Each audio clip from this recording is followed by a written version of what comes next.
نحمده ونصلي ونسلم على رسوله الكريم أما بعد فأعوذ بالله من الشيطان الرجيم بسم الله الرحمن الرحيم قال الله تبارك وتعالى في القرآن المجيد النار يعرضون عليها غدوا وعشيا ويوم تقوم الساعة أدخلوا آل فرعون أشد العذاب صدق الله مولانا العظيم ولا يصلي وسلم دائما أبدا على حبيبك خير الخلق كلهم اللہ تبارک و تعالیٰ کا بے پایا لطف و کرم اور احسان عظیم ہے کہ جس نے ہمیں اس جمعہ المبارک کی عظیم اور بابرکت محفل میں اکٹھی ہونے کی توفیق عطا فرمائی، اور سب سے بڑھ کر یہ کہ ہمیں دولت ایمان سے بہرہ مند فرمائی۔ آج ہمارا موضوع گفتگو ہے عذاب قبر اور اس کے اسباب۔ جب لوگ میت کی چارپائی کو لے کر چلتے ہیں اور ابھی 3 قدم ہی چلتے ہیں تو وہ میت کلام کرتی ہے، انسانوں اور جنوں کے علاوہ سب سن رہے ہوتے ہیں، اور وہ پکار پکار کر کہتی ہے اے بھائیو، اے جنازہ اٹھانے والوں، دنیا سے لو کھانا کھاؤ جیسے میں نے کھایا۔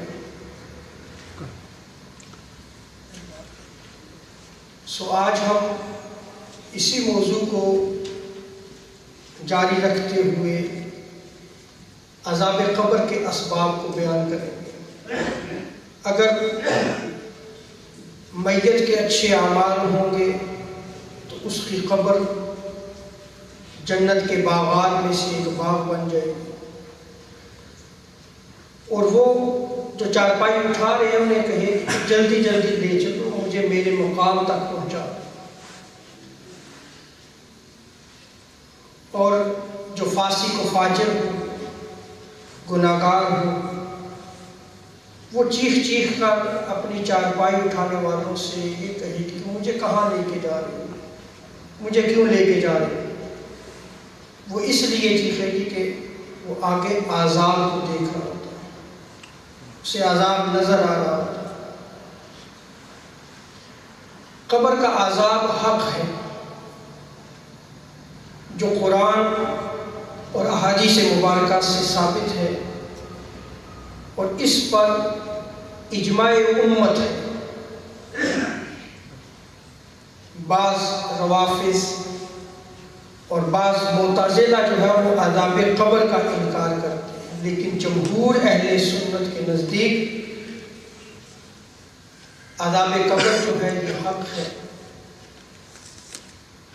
اور یہ عذاب روح اور جسم دونوں کو ہوتا ہے۔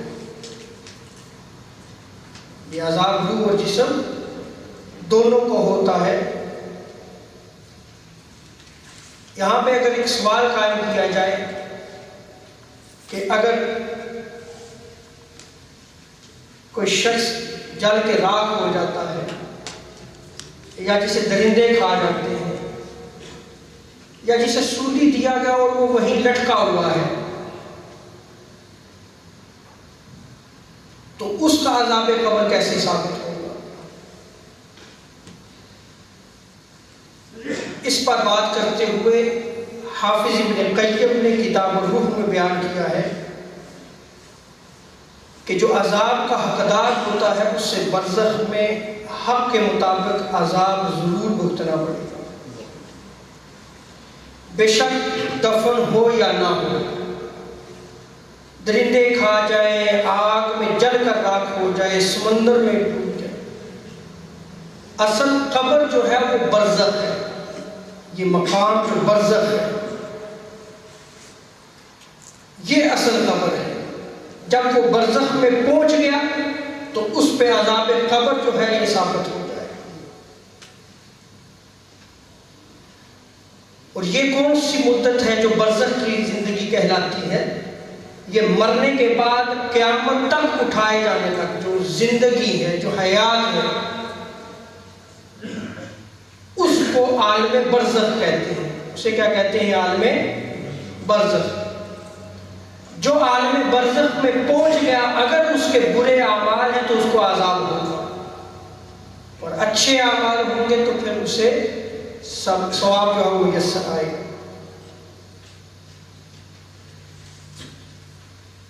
امام احمد بن حنبل سے روایت ہے، حافظ ابن قیم نے کتاب الروح میں اس روایت کو نقل کیا ہے کہ آپ نے حضرت ابو عبداللہ سے قبر کے عذاب کے بارے میں پوچھا، تو حضرت ابو عبداللہ نے فرمایا کہ قبر کا عذاب احادیث سے صحیحہ سے ثابت ہے جن پر ہمارا ایمان ہے، اور یہ احادیث اعلیٰ درجے کی اسناد سے ثابت ہے، اور اگر ہم ایسی احادیث کا انکار کر دیں یا انہیں ٹھکرا دیں تو اللہ کے حکم کو ہم ٹھکرا دیں گے، جیسے کہ اللہ تبارک و تعالیٰ نے قرآن مجید میں ارشاد فرمایا ما آتاکم الرسول فخذوہ، کہ جو اللہ کے رسول تمہیں دیں وہ لے لو، اور جس چیز سے تمہیں منع کریں اس سے رک جاؤ۔ پھر امام احمد بن حنبل رحمۃ اللہ تعالی علیہ نے پوچھا کیا عذاب قبر حق ہے؟ تو حضرت ابو عبداللہ رحمۃ اللہ تعالی نے فرمایا کہ ہمارا عذاب قبر پر ایمان ہے، منکر نکیر جو سوال کریں گے اس پر ہمارا ایمان ہے، قبر میں جو سوالات ہوں گے اس پہ ہمارا ایمان ہے۔ اور بطور ایویڈنس حضرت ابو عبداللہ نے یہ قرآن مجید کی آیت کریمہ سورہ ابراہیم کی تلاوت فرمائی، یثبت اللہ الذین آمنوا منکم بالقول الثابت فی الحیاۃ الدنیا وفی الآخرہ۔ سو عذاب قبر جو ہے یہ حق ہے، اور جمہور اہل سنت کے نزدیک قرآن اور احادیث مبارکہ سے یہ ثابت ہے۔ جو آیت کریمہ میں نے آپ کے سامنے تلاوت کرنے کا شرف حاصل کیا، یہ سورہ مومن کی ورس 46 ہے۔ صرف آج اسی آیت کریمہ پہ جو ہے وہ اکتفا کروں گا، بہت ساری آیات میں جو ہے وہ اس کے دلائل دیے گئے ہیں، قرآن مجید میں بیان کیا گیا ہے۔ اس میں آل فرعون کو سخت عذاب کے حوالے سے رب تعالیٰ نے بیان فرمایا، اور اس کو بیان کرتے ہوئے اللہ تبارک و تعالیٰ ارشاد فرماتا ہے النار یعرضون علیہا غدوا وعشیا، کہ آل فرعون پر صبح و شام ان کو دوزخ کی آگ پر پیش کیا جاتا ہے، اور انہیں شدید صبح و شام عذاب دیا جاتا ہے۔ تو یہ جو عذاب دیا جا رہا ہے جس کو قرآن مجید یہاں بیان فرما رہا ہے، یہ عالم برزخ قبر کا عذاب بیان کیا جا رہا ہے۔ وَيَوْمَ تَقُومُ السَّاعَةُ، یہاں تک کہ یہ عذاب قیامت تک ان پہ جاری رہے گا۔ أَدْخِلُوا آلَ فِرْعَوْنَ أَشَدَّ الْعَذَابِ، اور جب قیامت برپا ہو جائے گی، حساب کتاب ہو جائے گا، پھر رب تعالیٰ آل فرعون کو شدید ترین عذاب میں جو ہے داخل فرمانے کا حکم فرمائے۔ یہ تو آیت کریمہ ہے۔ سیاستہ اور مسلم شریف کتاب المساجد میں اس حدیث کو نقل کیا گیا۔ سیدنا ابو ہریرہ رضی اللہ تعالیٰ عنہ روایت کرتے ہیں کہ حضور علیہ السلام کے دعا فرمایا کرتے ہیں اللہم انی اعوذ بک من عذاب جہنم، اے اللہ میں عذاب جہنم سے تیری پناہ مانگتا ہوں، ومن عذاب القبر، اور عذاب قبر سے یا رب تعالیٰ میں تیری پناہ مانگتا ہوں۔ بخاری مسلم کی متفق نئی روایت ہے۔ ام المومنین سیدہ عائشہ صدیقہ رضی اللہ تعالی عنہا بیان فرماتی ہیں کہ ایک یہودیہ عورت ان کے پاس آئی اور عذاب قبر جو ہے وہ موضوع گفتگو بنایا، دونوں کی گفتگو کا مرکز و محور عذاب قبر تھا۔ آخر میں وہ یہودیہ عورت ام المومنین سے کہنے لگی کہ اللہ آپ کو عذاب قبر سے محفوظ رکھے۔ وہ چلی گئی۔ تو ام المومنین سیدہ عائشہ صدیقہ رضی اللہ تعالی عنہ فرماتی ہیں کہ میں نے تاجدار کائنات صلی اللہ تعالی علیہ وسلم سے عذاب قبر کے بارے میں پوچھا تو تاجدار کائنات صلی اللہ تعالی علیہ وسلم نے ارشاد فرمایا نعم عذاب القبر حق، ہاں عذاب قبر حق ہے، عذاب قبر حق ہے۔ سیدہ عائشہ فرماتی ہیں فما رأیت رسول اللہ صلی اللہ علیہ وسلم بعد صلی صلاة الا تعوذ من عذاب القبر، کہ پھر میں نے جب بھی دیکھا تاجدار کائنات صلی اللہ تعالی علیہ وسلم نماز کی ادائیگی کے بعد عذاب قبر سے رب کی پناہ مانگا، ہر نماز کے بعد عذاب قبر سے جو ہے وہ اللہ کی پناہ مانگا۔ تو اس حدیث مبارکہ میں تاجدار انبیاء صلی اللہ تعالی علیہ وسلم نے عذاب قبر کو حق بیان فرمایا۔ عذاب قبر کے حق ہونے کا بیان اس لیے بیان کیا ہے کہ جو بعض معتزلہ انکار کرتے ہیں، آج ہمارے ہاں بھی بعض لوگ جو ہے وہ کم علمی کے باعث یا شارٹ کٹ دین کو سیکھتے ہوئے دین کے باب میں جب گفتگو کرتے ہیں تو اس عذاب قبر کا انکار کر دیتے ہیں۔ وہ قرآن مجید کی بعض آیات کو لے کے جو ہے وہ استدلال کرتے ہیں کہ دیکھیں کہ عذاب قبر کو جس کے بارے میں آپ کہتے ہیں وہ تو ہے ہی۔ یہ وہ طریقہ یہود ہے جو وہ اپنی کتابوں کے ساتھ برتا کرتے تھے۔ قرآن سارے کا سارا قرآن ہے اور سارے قرآن پر ایمان لانا ہی مومن کی زندگی ہے۔ سو تمہیدی طور پہ جو ہے وہ میں نے عذاب قبر کے حوالے سے مختصر ایویڈنس دی ہے، پھر کبھی موقع ملا تو عذاب قبر کے ثبوت پہ بہت زیادہ ایویڈنسز موجود ہیں قرآن و سنت سے، ان کو بیان کروں گا۔ لیکن چونکہ آج میرا موضوع گفتگو ہے عذاب قبر کے اسباب، کہ کن اسباب کی وجہ سے جو ہے وہ عذاب قبر ہوتا ہے، ہمیں ان اسباب سے بچنے کی ضرورت ہے تاکہ ہم جو ہے وہ عذاب قبر سے محفوظ رہ سکیں۔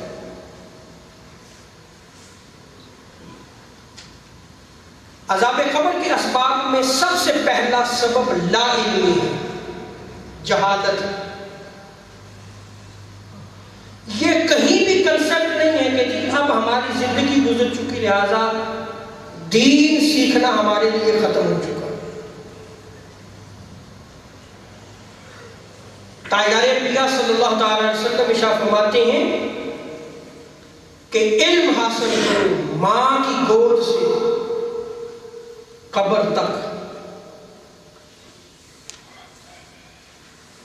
اکابر صحابہ کرام نے جو دین سیکھا، جو قرآن کی دولت کو حفظ کیا، محفوظ کیا،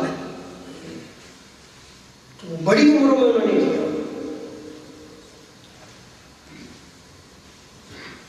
ہم بڑی عمر میں آنے کے بعد ہم سمجھتے ہیں کہ ہم فارغ ہو چکے ہیں، اب ہمارے لیے دین سیکھنا لازم ہے۔ حضور علیہ السلام فرماتے ہیں کہ روز قیامت دو بندوں کو شدید ترین عذاب ہوگا، ایک جاہل کو اس لیے کہ اس نے دین کو نہیں سیکھا، اور ایک عالم کو اس لیے کہ وہ دین کو جانتا تھا اور اس پہ عمل نہیں کیا۔ سو اسباب جو ہے وہ قبر کے عذاب کا پہلا سبب جو ہے وہ لا علمی ہے۔ دوسرا سبب حق کو ضائع کرنا، اب یہ حق حقوق اللہ بھی ہے اور حقوق العباد بھی ہے. جو بندہ جس حق کو ضائع کرے گا وہ عذاب قبر میں مبتلا کیا جائے گا. اگر اس کا تعلق حقوق اللہ سے ہے، نماز، روزہ، حج، زکوٰۃ، کہیں بھی کوتاہی ہوگی تو وہ عذاب قبر میں مبتلا کیا جائے گا. اگر زکوٰۃ بنتی ہے اور وہ سال گزرنے کے باوجود اپنی زکوٰۃ نہیں نکالتا تو اس پہ عذاب قبر.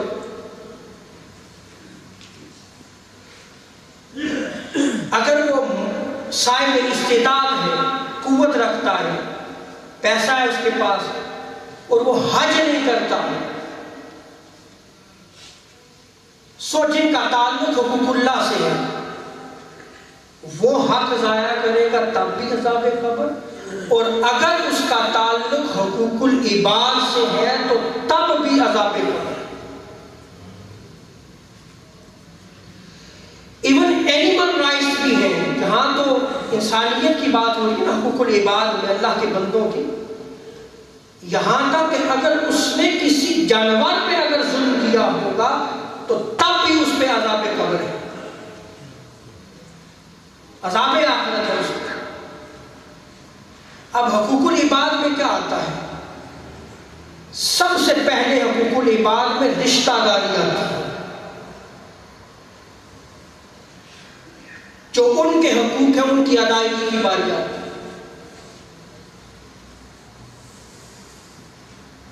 اور پھر اگر وہ شادی شدہ ہے اس کے بیوی کے بھی کچھ حقوق ہیں اس میں. اگر وہ اس میں کوتاہی کرتا ہے تب بھی عذاب قبر ہے.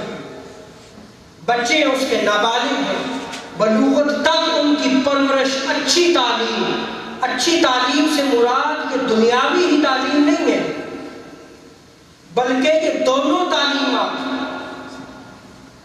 کہ وہ زندگی بھی اچھی طرح جی سکے اور آخرت کو بھی سنوار سکے. دونوں تعلیم اس کو جو ہے وہ میسر کرنا یہ والدین کی ذمہ داری ہے. اگر وہ حقوق ضائع کریں گے تو اس پہ بھی عذاب قبر ہے. اسی طرح مسلمانوں کے حقوق ہیں، پڑوسیوں کے حقوق ہیں، یعنی جہاں بھی حق ضائع ہوگا اس پہ عذاب قبر ہے. اور تیسرا سبب گناہ ہے. کیا؟ گناہ. ایک بندہ گناہ کرتا ہے اور پھر تائب ہو جاتا ہے، توبہ کرتا ہے. سچی توبہ تو یہ ہے کہ وہ دوبارہ وہ گناہ نہ کرے اور نہ ہی جو ہے وہ اس گناہ کے بارے میں سوچے اور نہ ہی جو ہے وہ اس کی زندگی میں دوبارہ گناہ آئے. سچی توبہ یہ ہے، اس کے حاشیہ خیال میں بھی نہ آئے، ایسی سچی توبہ کرے. اور ہر گناہ کبیرہ پہ توبہ لازم ہے. ہر گناہ کبیرہ پہ توبہ لازم ہے. شراب پیتا ہے، ڈرنکنگ الکوہل، اس پہ توبہ لازم ہے. زنا کرتا ہے، اس پہ توبہ لازم ہے. اگر وہ جھوٹ بولتا ہے، یہ بھی گناہ کبیرہ میں سے، توبہ لازم ہے. چغلی کرتا ہے، یعنی فتنہ بپا کرنے کے لیے ایک بات دوسری جگہ پہنچانا، توبہ لازم ہے. غیبت کرتا ہے، گناہ ہے یہ، توبہ لازم ہے. بہتان لگاتا ہے، بہتان لگانا ہے کہ فلاں یہ کر گیا، فلاں یہ کر گیا.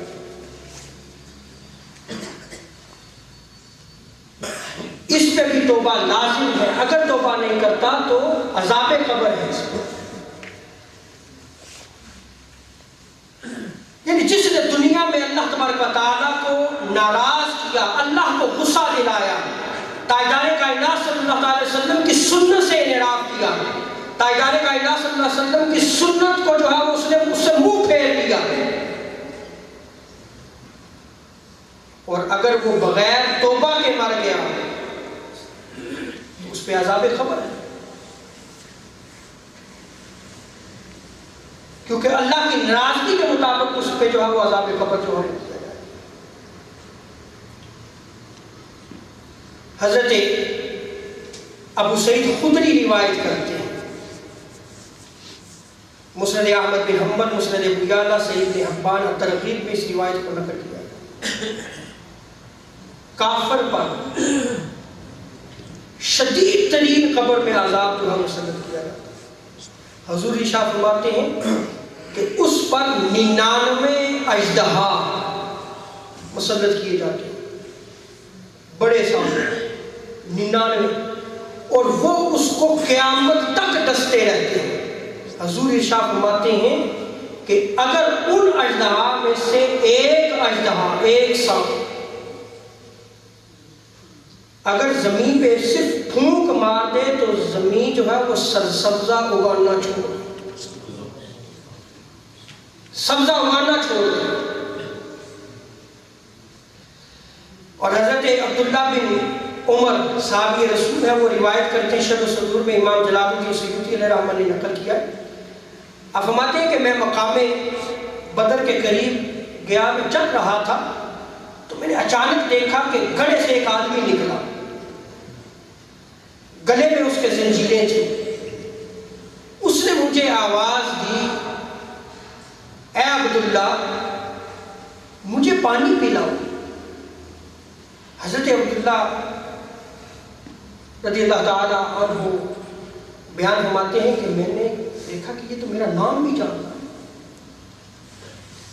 پھر میں نے کیا دیکھا کہ اسی قبر سے ایک اور شخص نکلا جس کے ہاتھ میں ڈنڈا تھا۔ اس نے مجھے کہا، اللہ کے بندے اسے پانی نہ پلانا، اس لیے کہ یہ کافر ہے، اور پھر اسے ڈنڈے سے مارنا شروع کیا یہاں تک کہ اسے قبر میں واپس نہیں گیا۔ یہ سارا واقعہ میں نے تاجدار کائنات صلی اللہ علیہ وسلم کی بارگاہ میں آ کے عرض کیا کہ یا رسول اللہ یہ واقعہ میں نے دیکھا۔ تو حضور نے ارشاد فرمایا یہ وہ شخص دشمن خدا ہے جسے ابو جہل کہتے ہیں۔ دیکھیں کہ واقعہ حضرت عبداللہ ابن عمر کے ساتھ پیش آیا، دیکھا انہوں نے، لیکن جب وہ واقعہ تاجدار کائنات صلی اللہ علیہ وسلم کی بارگاہ میں پیش کیا گیا تو نکاح نبوت سے سید عالم صلی اللہ علیہ وسلم نے دیکھ کے فرمایا کہ یہ ابو جہل ہے جس پہ عذاب مسلط کیا گیا ہے۔ یہ علم مصطفیٰ صلی اللہ علیہ وسلم ہے۔ اور حضور نے پھر ارشاد فرمایا کہ یہ قیامت تک اسی عذاب میں مبتلا رہے۔ اللہ تعالیٰ جو ہے وہ ہمیں ایمان کی دولت نصیب عطا فرمائے اور مرتے دم تک جو ہے وہ اس عظیم دولت پہ استقامت عطا فرمائے، اور وقت رسلی ہمیں پیارے حبیب کا کلمہ لا الہ الا اللہ محمد رسول اللہ صلی اللہ علیہ وسلم عطا فرمائے۔ دوسری روایت حضرت ابو رافع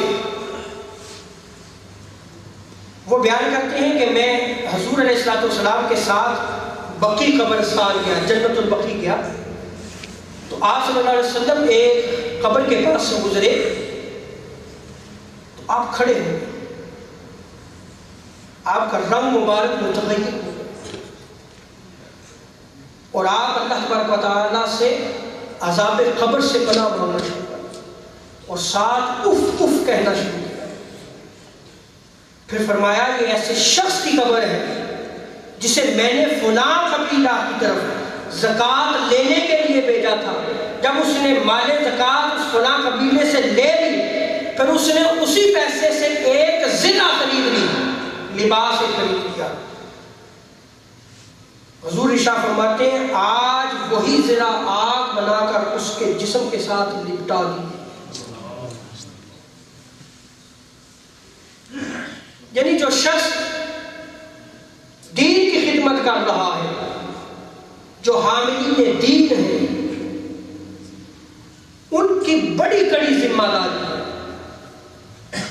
خواہ وہ کسی بھی صورت میں، خواہ وہ مسجد کی خدمت کر رہا ہے،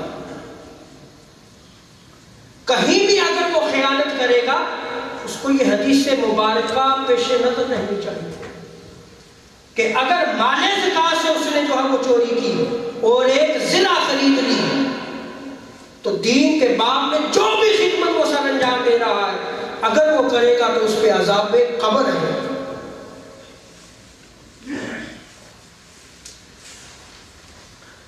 محدثین فرماتے ہیں کہ جو شخص جھوٹ بولے، بہتان باندھے اور لوگوں کے درمیان دشمنی پیدا کرنے کے لیے چغلی کرے، ان پر سخت ترین عذاب ہے، سخت ترین عذاب ہے۔